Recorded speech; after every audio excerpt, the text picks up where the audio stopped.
sleeping on my city. Don't be sleeping on my city. Don't be sleeping on my city.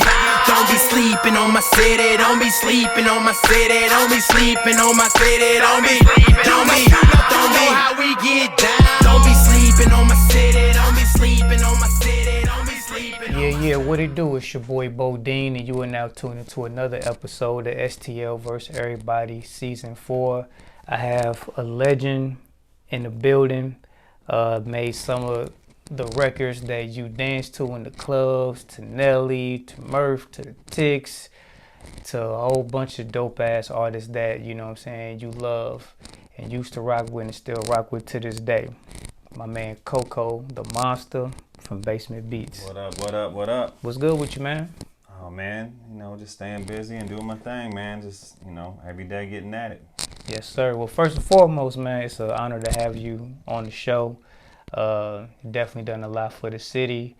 Done a lot for like rappers like me, Hills, AMG, cats on the come up, cats that's underground in the industry and all that. So definitely want to give your flowers, you know what I'm saying, while you can still smell them. Right on. I appreciate that. I always try to reach my arm out and, help whoever I can that's on the come up. It doesn't only help them, it helps me stay sharp and kind of adjust to their style, and just keeps me busy, So I appreciate it. Appreciate that, man. Well, let's get into the swing of things. Who is Koko?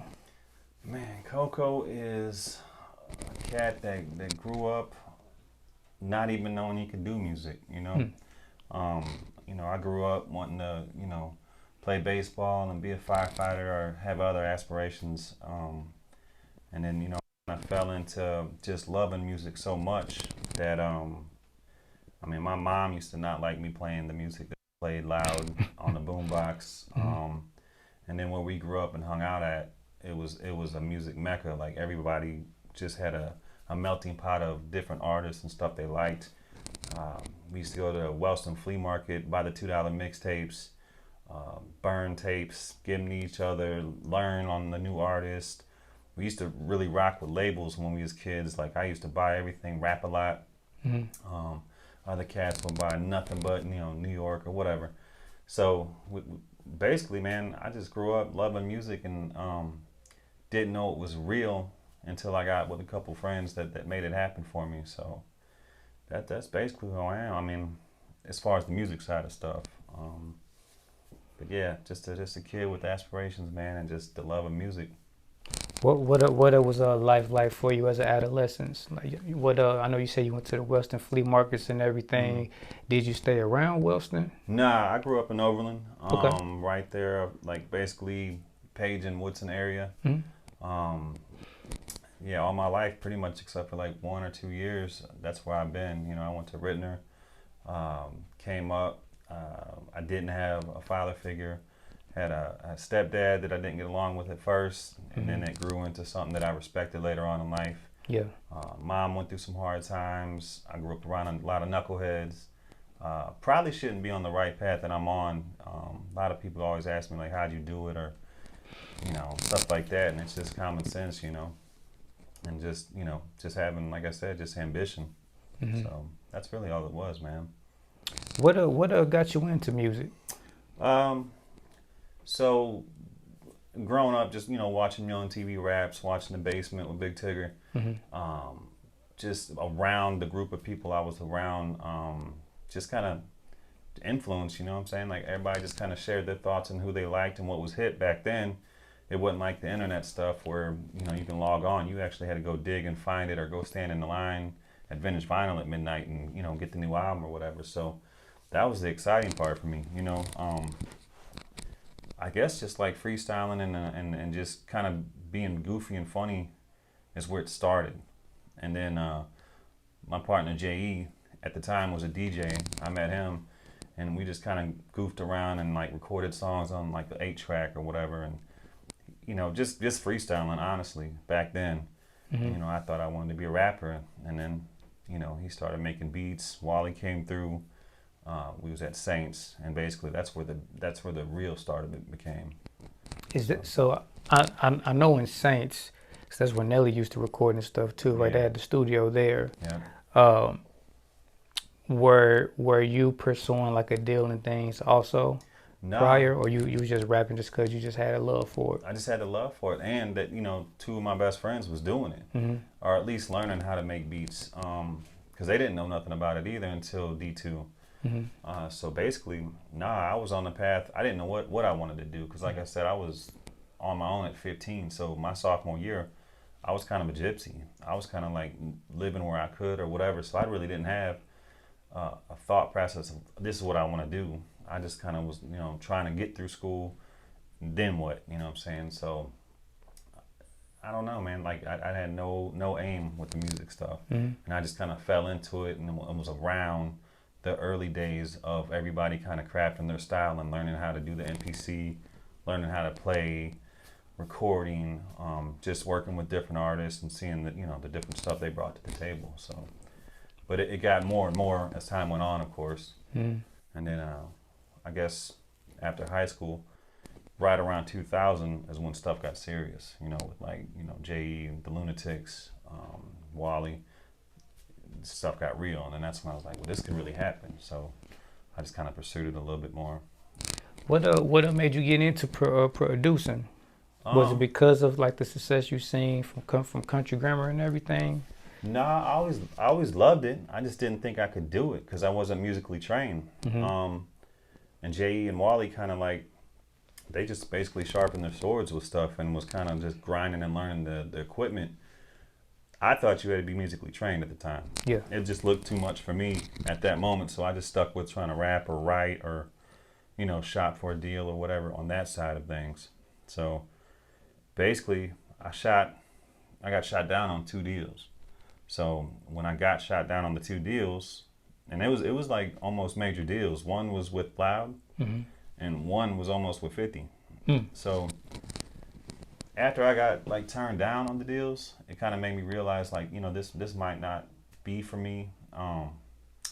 It was a little harder back then as a white rapper or whatever. It wasn't that cool. You had M and a couple like really underground battle rappers or whatever at the time. Yeah. So I was like, you know what? Let me take this MPC home, and I think I bought a Triton or a Trinity or something like that off some chick off the streets that Wally knew. Went home, and I would learn how to sequence or sample at least to get my kits going.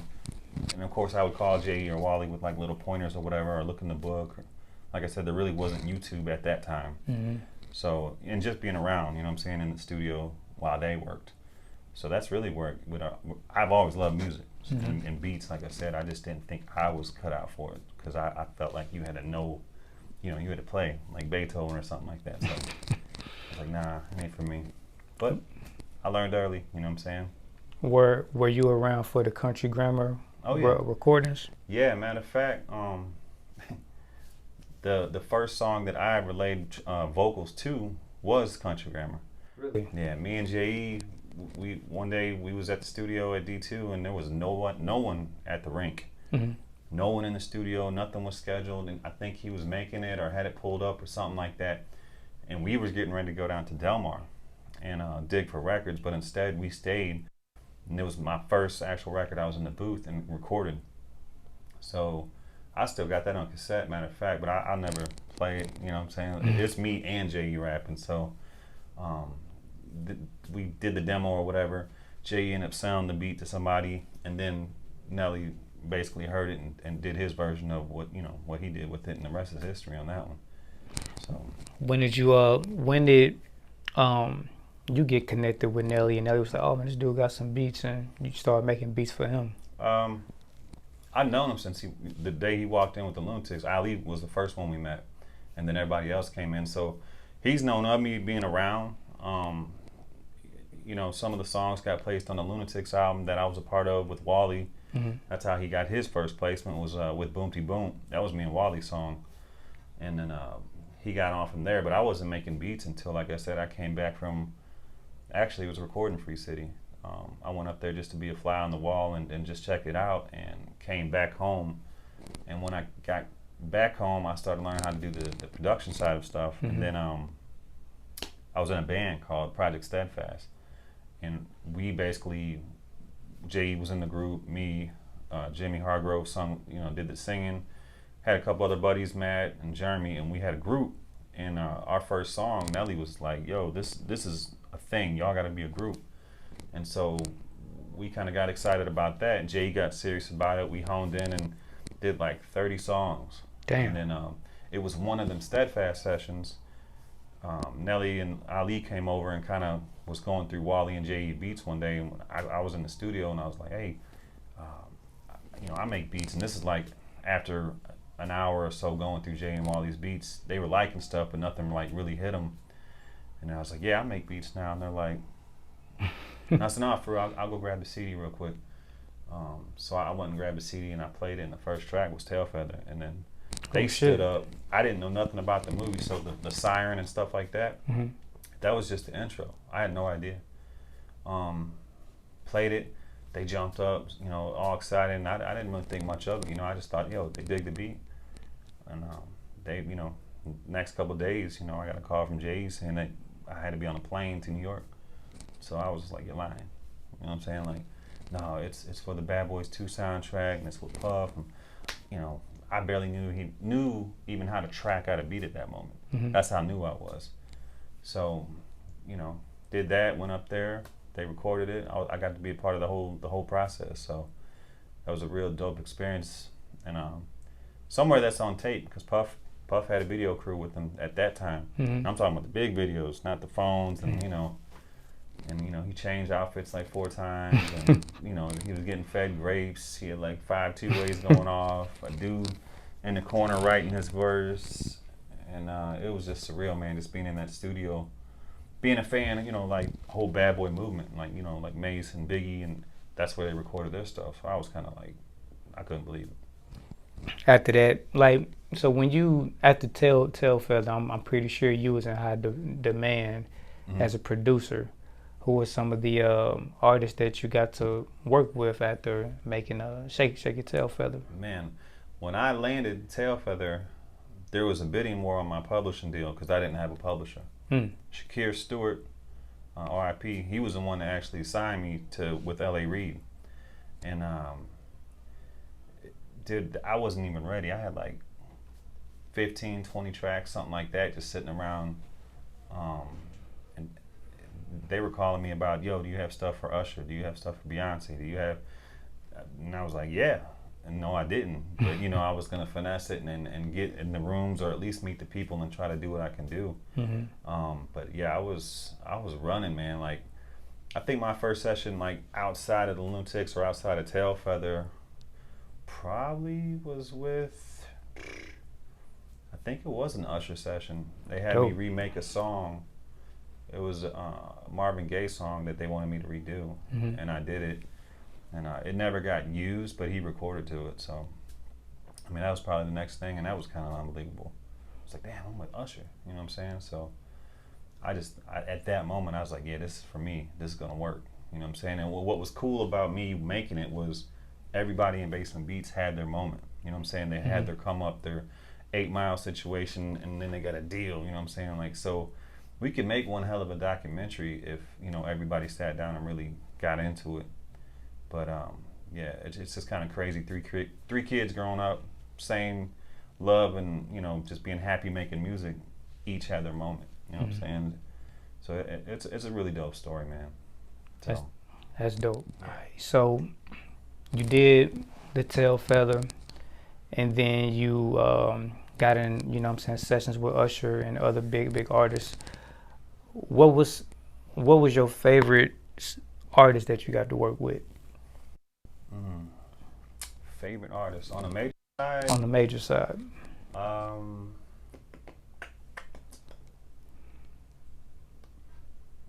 Honestly, there's been so many great just studio sessions. Just not necessarily my favorite artist, but just the sessions. Just the vibe was cool. Just the energy was right. You know what I'm saying? So I mean, I remember one in particular was when Puff called me back to work with him, and when I went to the studio, it was Jamie Foxx, Kanye, Fergie right before she dropped London Bridge. Wow. Shaggy was there. Keisha Cole was there. So, and this is all one studio session, mind you, and we're just playing beats. So I got to sit there and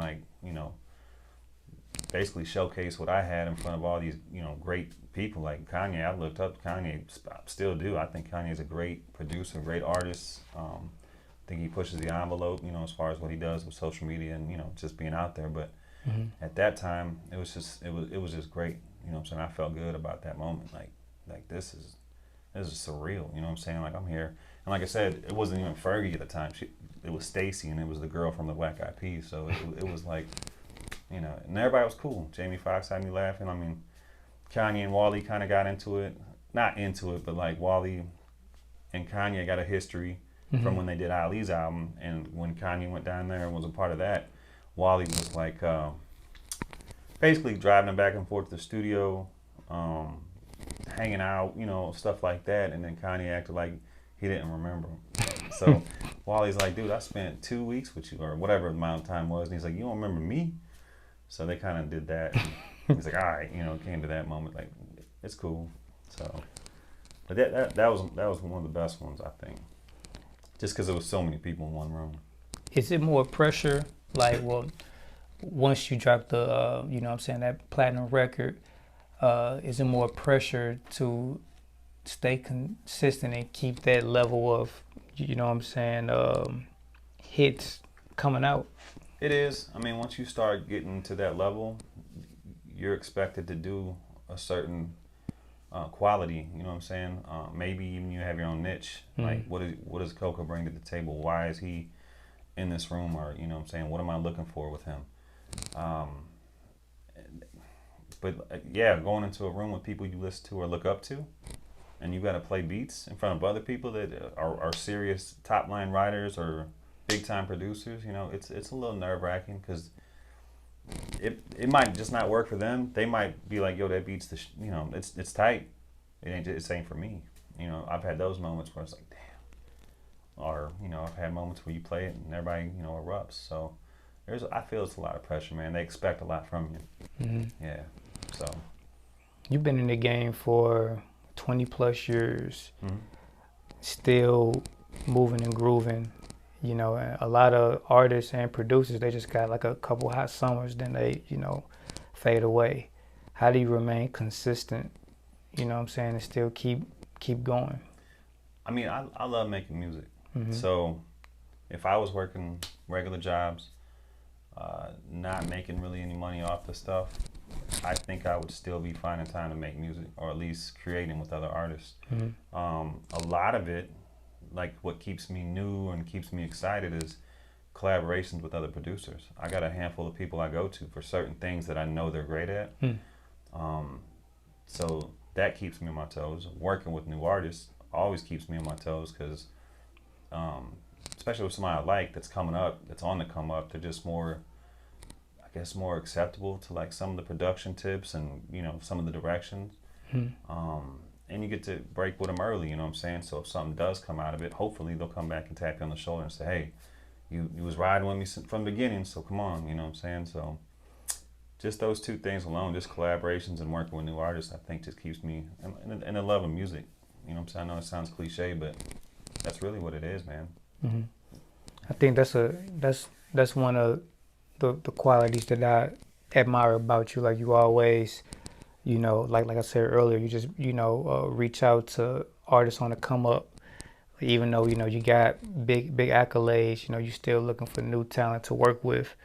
And I feel like sometimes like producers that's established, or even artists that's established, when they, make it to a certain point, they only want to work with people that's, cranking out hits and, that's popping. But, you're looking for those diamonds in the rough that can, keep you relevant and take you to the next level. How's that been going for you? Like, have you been, working with new artists and, they're on the cusp or already, popular? Like I said, it's great. The energy's great because I have been established and I'm in the room now, and they might not have worked with people that's placed or anything. So they're almost looking at me like, I'm listening to whatever this dude says. He's done this and that, which is cool. So that's like, it's a different level of respect, and it's a boost of, you know, like confidence for me when someone, like, you know, is really down and listens and takes direction. And like I said, I love getting in the room with somebody new on the come up, because it's a learning experience too. It not only helps him, it helps me. I mean, I wish back when we was coming up, we had people like that coming in our studio. You know what I'm saying? So I always kind of think of that. If they're good people, you know what I'm saying? I can read people pretty good. If I'm with it, you know, I'm in the room, you know what I'm saying? If not, you know, maybe I'll send them some beats if they're doing something. Or it gets more distance once I start seeing the recklessness or the non-respect, or they're just not really into it or whatever. Because I get a lot of people that hit me up and they're not even doing nothing. They just want to make a song and be cool. And it's clout, you know what I'm saying? There's other people that are really struggling that are dope, but they don't have the network. So I'm kind of like, feels good to be like the plug, I guess, or the connection. Hell yeah. The Lego piece that's missing. So, being that you've been indie and been working with the, you know what I'm saying, the industry, what is some advice that you could give to cats that's trying to get signed? Like what necessarily do they need to do in order to get that recognition, or at least get those eyes put on them in this day and age? Yeah, in this day of age, it's kind of a double-edged sword. It's easier. You got all the tools to get to where you got to go, but then it's also everyone's doing that. So there's no science to it, right? Like, people get signed off of connections. People get signed off of, I just think he's a star, or maybe he's got that one joint. I just think he's ready. There's no science to it, but the one thing that I will say is, like, if you keep consistent and you don't do it for money or clout, I think your time going this way will be a lot easier. I think if you're sitting there going, money, money, money, I gotta quit my job, not pay my child support, do this and this is all about this, like, you're gonna have a rough time, and you're gonna get down on yourself because you're putting everything into one basket and it's not working out for you. Because sometimes it just doesn't work out for you, you know what I'm saying? Like, and plus, when you get there, are you ready? Like, if this game ain't built for everybody. You gotta have some tough skin, learn no, or that ain't it, or yeah, we did five songs, but we're not gonna use any of them. Or, I mean, the list is endless on that note. So it's like, you really got to be ready for this game once that fire is lit. And if you ain't ready, you will be just like that real quick. What is one important thing that you wish you would have done in your career? Learn music. I can play keys. I got a great ear. I wish I played guitar. I wish I was effortless on the piano. I wish I could hear something and just be like, oh, F sharp, and then, you know, go into all the chord progressions from that note or key or whatever. That I wish I would have done early, but like I said, I didn't know I was going to do this until it happened.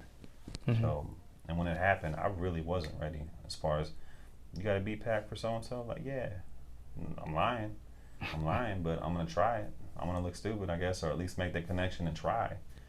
So I just think learning music early would have been very helpful. Do you like take classes and stuff now? You took classes on piano or guitar and things like that? No, I took classes on guitar when I was like 3rd, 4th grade, and I literally picked it up and probably went to a couple sessions like, this ain't it. I don't know why I'm doing this. And then as far as keys and stuff, I just practice, or I used to practice like replaying samples, or just doing exercises and stuff like that. Like I said, I couldn't sit there and play at a bar, you know, in a bar for like an hour or nothing, but I'll find it. It's not possible for me to find it. So it just, you know, I just wish I was quicker and like not even, no thought press to it, just yeah, for sure. Magical. Now you said earlier that you were on your own since 15, and you still wanted to finish up high school. Did that. And then go from there. Yeah. As what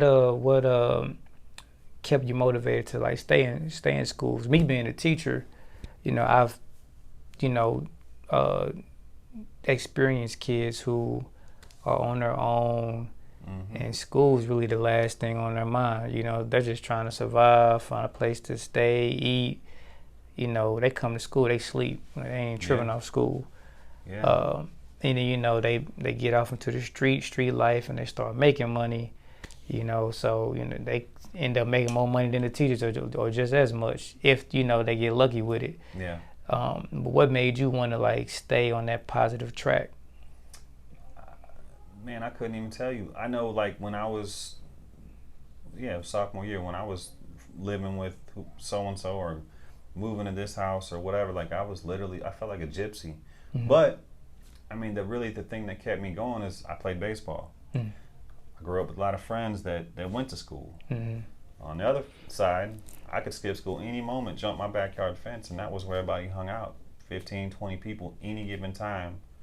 No parent, you know, no parental, like, guidance or nothing. There wasn't nobody there. It was all kids doing kid stuff, you know what I'm saying? Like drugs or drinking or messing around with chicks or thinking they was in a gang or selling weed or, you know, all that stuff, man. It just was any given moment. I could have did that. Mm-hmm. But for some reason, I just used my common sense, man. I just went to school like it was. I felt guilty if I didn't.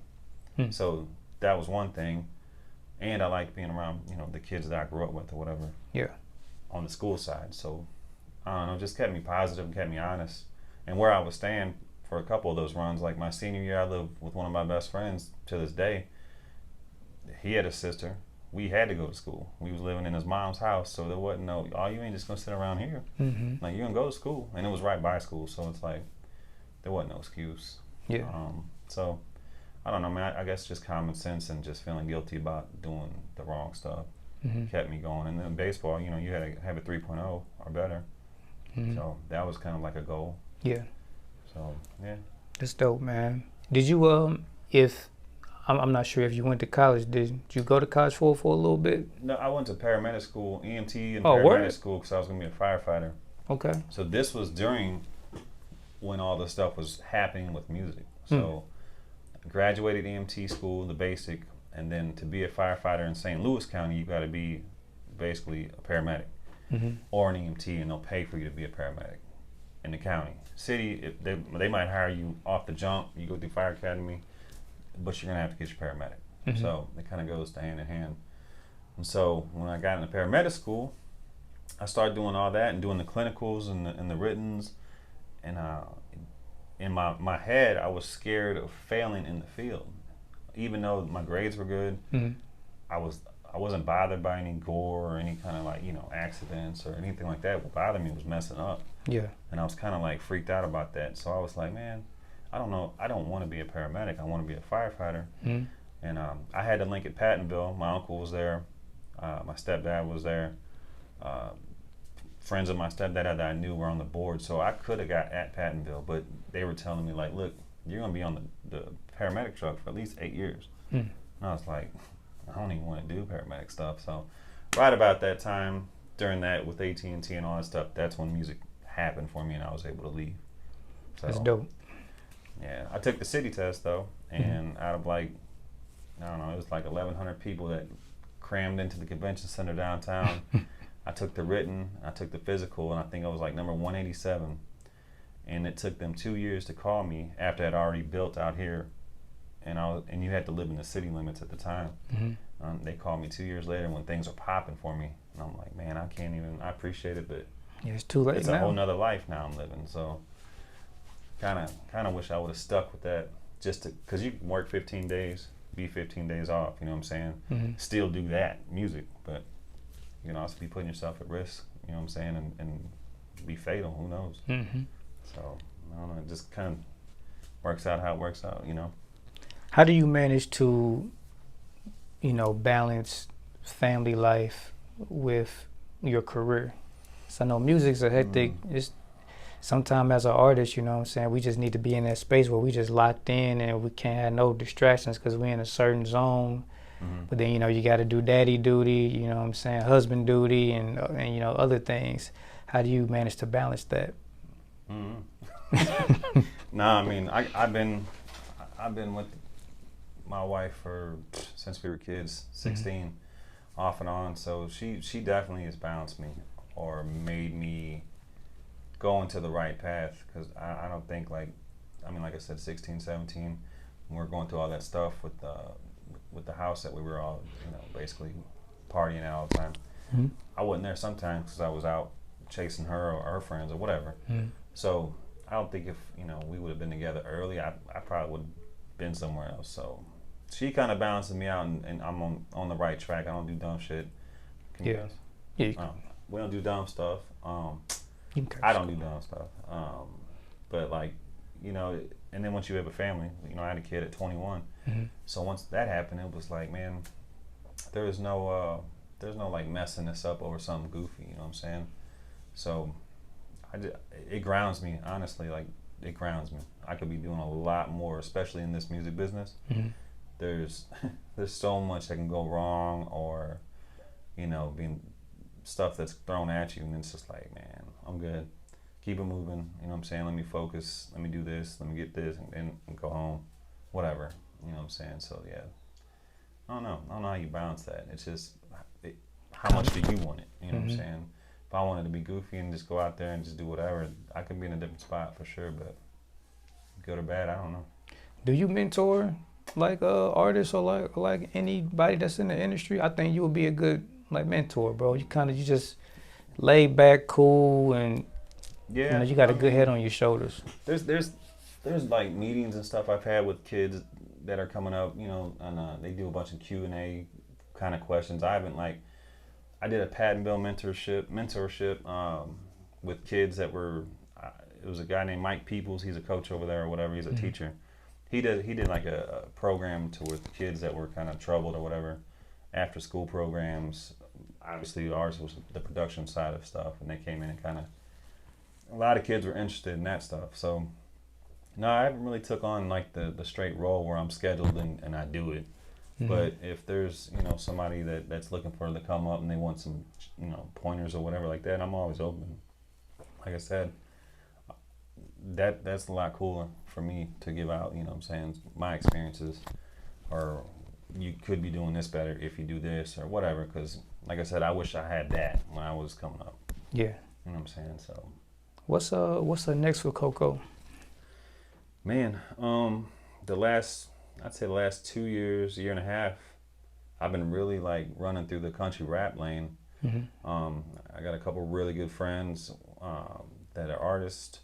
I take on their projects, and from there it's like just meeting other people that are in the game and that are doing it big in that lane. And it's kind of like a genre where, like rap, like people in hip hop might not mess with it, but it does have a big audience. Some of it's kind of hokey, some of it's really good, but I've always been attracted to like 808s and guitars, melodies and stuff like that. So it works out for me, man. I have a lot of fun. So got a couple producer deals on the table, working with a lot of artists, just having fun, man. Just being happy, you know what I'm saying? Like just doing stuff that I want to do. I'm not, you know, tied down to any contracts. I'm not, you know, in this just for money. I'm not in it for clout, you know what I'm saying? I'm not a big social media guy. It's what I do, you know what I'm saying? And I get enjoyment off it by helping people and making magic, you know what I'm saying? Especially if I really like the song. Yeah. And just staying, like you said, man, just being chill and just being a good dude, and not burning bridges and being diplomatic with people. Like, it's only music, man.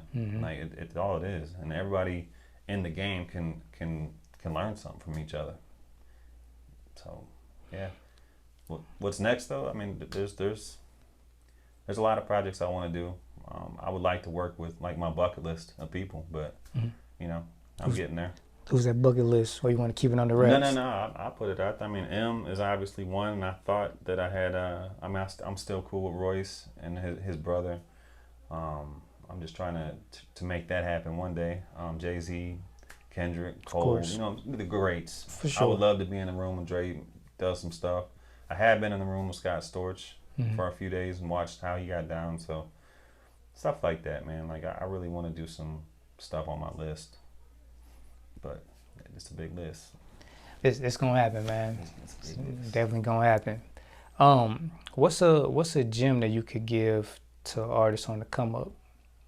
Words of wisdom. Words of wisdom, man. I would say, man, just stay open-minded about stuff, man. And the best thing to do would be to network, because honestly, there's a lot of great people out there that ain't got that, and will never see their shine. You know what I'm saying? There's some people that are in positions that are horrible, but it's who you know what I'm saying? Always meet people, always collab, and just learn the business too. Like, that's another thing. A lot of artists that are coming up, they don't know really the business. They just think, this is what it is. I'm gonna load it up. I'm not gonna get the producer credit. I'm not gonna pay for the beat. Oh, that beat's sold already. Now I gotta remake a beat, or just get your business straight, or at least know the business a little bit. You ain't gotta be a lawyer, but know how to upload your album. Know what publishing is. Know what streaming. Who pays what. Just know all that stuff, and be kind, because man, like, you never know who you're gonna run back across. You know what I'm saying? Like, seeing that a lot too. People, down some cats that ain't made it yet, and all of a sudden, now they're the top dog, and now they're like, what about me? It's like, oh yeah, you remember that? Nah. I've seen cats come up real quick. So yeah, man, just be open and get a network and know your business. You know what I'm saying? Most definitely. Where can they find you at, bro? I got a website. It's JaysonKokoBridges.com. It's JaysonKoko Bridges.com. That's pretty much my link tree or whatever. But I'm also on the IG, Koko of BB. And yeah, man, just hit me up. I mean, I got all the contact information if you guys want to work, whatever. Get at me. One last question. I meant to ask this earlier. Where did you get the name Koko from? All right, so there's two stories to this, and they're both true. First one is, so where I grew up, where I was telling you, there was 3 or 4 Jasons on the block. Mm-hmm. And I think we was having a party one night, and somebody was like, yo, Jayson, and we all kind of was like, like, what's up? They're like, no, that one, never mind. You know what? This is what I'm going to do. I'm going to name you Red Shorts. I'm going to name you Hoodie Man. What do you got? I had cocoa, hot cocoa. And I was drinking it. And they're like, what do you got? And I'm like, this is Cocoa Mix. And they're like, Cocoa Mix, because you like rapping. So, I was like, nah, don't call me that. So time went on, and it was kind of a joke. And then they seen that it kind of bothered me. I'm like, man, don't call me Coco. Like, I don't want to be called that. It got to the point where people were like, yo, Jayson Bridges? Like, nah. Like, Coco? Yeah, I know Coco. Like, that's the same dude. Like it got to that point. So I'm like, man, I guess you don't pick your nickname. So I guess Coco it is.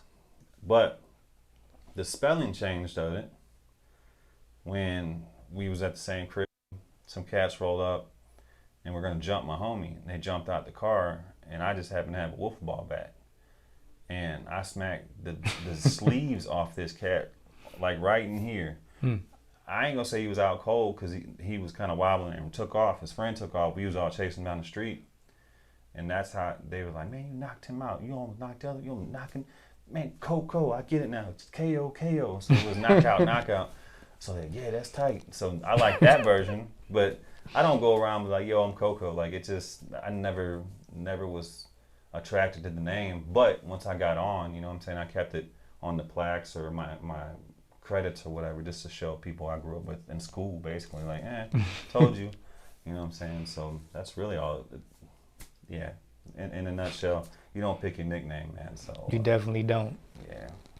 Well, man, Koko, it was a pleasure having you, bro. Looking forward to seeing more dope things that you do in the future. I know my boy John Hills just dropped Come As You Are, so you all over that. So make sure y'all check that out. It's out now, so it's on all digital streaming platforms. And yeah, bro, salute to you. Once again, thanks for all your contributions to the St. Louis scene, man. It's greatly appreciated. Right on, man. I appreciate y'all, man. It's only music, bro. Yes, sir. Music. This is another episode of STL vs. Everybody, signing out.